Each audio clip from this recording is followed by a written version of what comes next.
Por que ele tem e eu não? Por que ele é e eu não sou? Essa pergunta ou essas perguntas, sejam feitas verbalmente ou internamente, podem revelar o orgulho. Seja bem-vindo à série Do Orgulho à Humildade, baseada no livro de Stuart Scott, mesmo título. Inveja é um descontentamento com a minha vida que me leva a odiar o outro por eu não ser o outro ou não ter o que o outro tem ou as mesmas condições que ele tem. E inveja é sim uma manifestação de orgulho. Stuart Scott, escrevendo na 26ª manifestação do orgulho, ele diz que o orgulhoso costuma ser invejoso ou ciumento.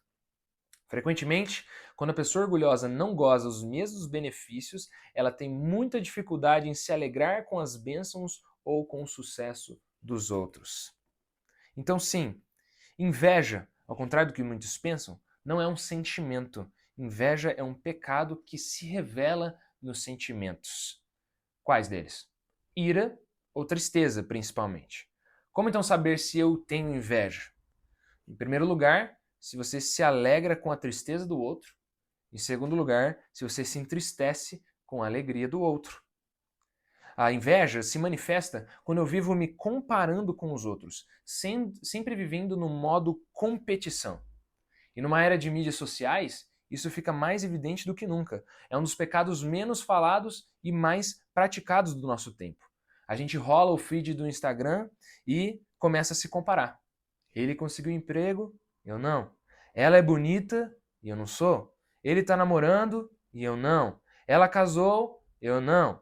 Ele comprou um carro, eu não. Ela tem uma família feliz, eu não tenho.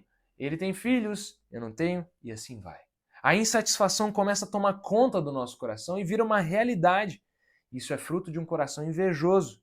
E um coração invejoso é um coração orgulhoso. Por quê? Porque invejar não é meramente ter raiva das pessoas, do que elas têm que eu não tenho, ou do que elas são que eu não sou. Inveja é ter raiva de Deus. No fundo, é dizer: Deus foi maldoso ao me dar a vida que ele me deu. Deus está sendo injusto comigo. Ou ele não me ama, ou ele não sabe o que está fazendo. Então a inveja, no fim das contas, é opor-se ao próprio Deus.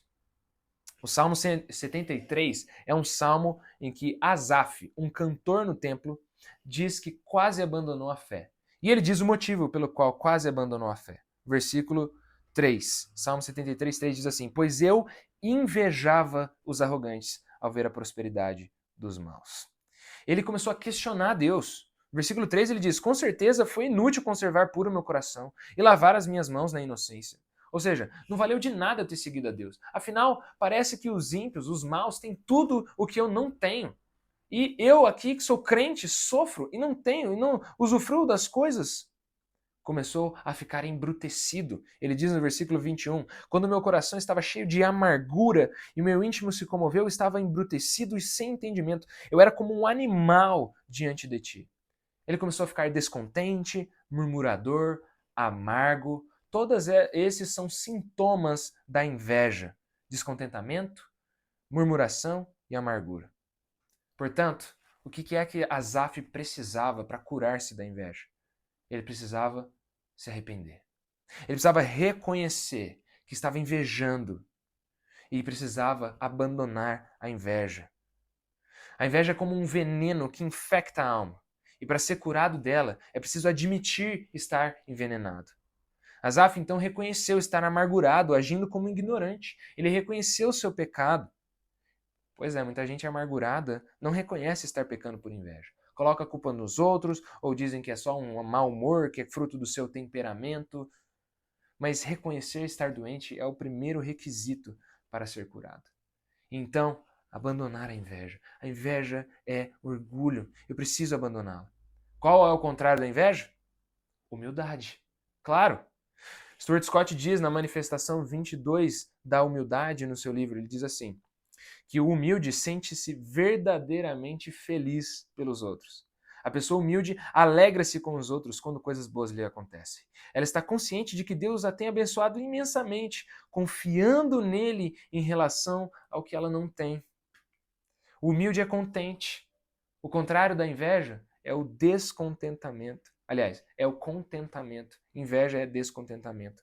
No versículo 17 do Salmo 73, há o ponto de virada com que fez com que Asaf quebrasse a inveja em seu coração. Ele diz: até que, eu estava invejando, até que entrei no santuário de Deus. Quando Asaf entra no tabernáculo, ele passa a olhar com a ótica de Deus. O que será que ele viu lá que mudou a perspectiva dele? Nós não sabemos. Mas o ponto é, quando ele entra no santuário, Asaf vê como Deus vê. Ele vê que Deus não abandonou. Ele vê que ele tem sua presença, ele tem o seu sustento, ele tem a sua direção e ele tem a sua recompensa. Asaf agora é um copo cheio. Ele não está vazio procurando algo para saciá-lo. Ele está contente. Por quê? Porque ele tem o Senhor. E se ele tem o Senhor, ele tem tudo. Ele diz no verso 25: quem tenho eu no céu além de ti? Quem poderia eu querer na terra além de ti? Ainda que minha carne e meu coração desfaleçam, Deus é a fortaleza do meu coração e a minha herança para sempre. Ele tem o Senhor. Se ele tem o Senhor, ele não precisa mais invejar. Ele tem tudo. Mas Asaf é só um exemplo, uma sombra daquele que nunca invejou, daquele que foi plenamente satisfeito e contente em toda a sua vida. Asaf é uma sombra da humildade perfeita do Salvador de Asaf, Jesus Cristo. Jesus, no jardim do Getsemane, passou pela mesma luta de Asaf. Como vou confiar no Pai quando eu estou sofrendo e aqueles que me odeiam se dão bem? Quando as condições da minha vida não são aquelas que eu gostaria de ter? Será que Deus se esqueceu de mim? Será que Ele não me ama? Jesus tinha todos os motivos para invejar. Mas diferente de Asaf, Jesus nunca pecou. Ele nunca duvidou. Ele nunca invejou. Ele viveu sua vida contente. Ele, que não tinha onde recostar a cabeça, não invejou, não reclamou de nenhum desconforto sequer. Ele nunca murmurou em palavras ou pensamento por não ter o que os outros tinham, por não ser ouvido pelas pessoas, por não ser prestigiado pelas pessoas, nunca se deixou amargurar por ser retaliado, nunca revidou as ofensas. Ele que sofreu infinitamente mais que Asaf, suportando a ira do Pai por pecados que não eram seus. Mas ele não desistiu. Em troca da alegria que lhe estava proposta, ele suportou a cruz até o fim, para que eu, você e Asaf estivéssemos na glória para sempre com ele. Jesus é o verdadeiro humilde. É dele que nós precisamos. Você está sentindo inveja? Hoje é o dia de você abandoná-la. Corra para o seu Salvador. Contente-se nele. Ele é tudo que você precisa. Até o próximo episódio. Deus te abençoe.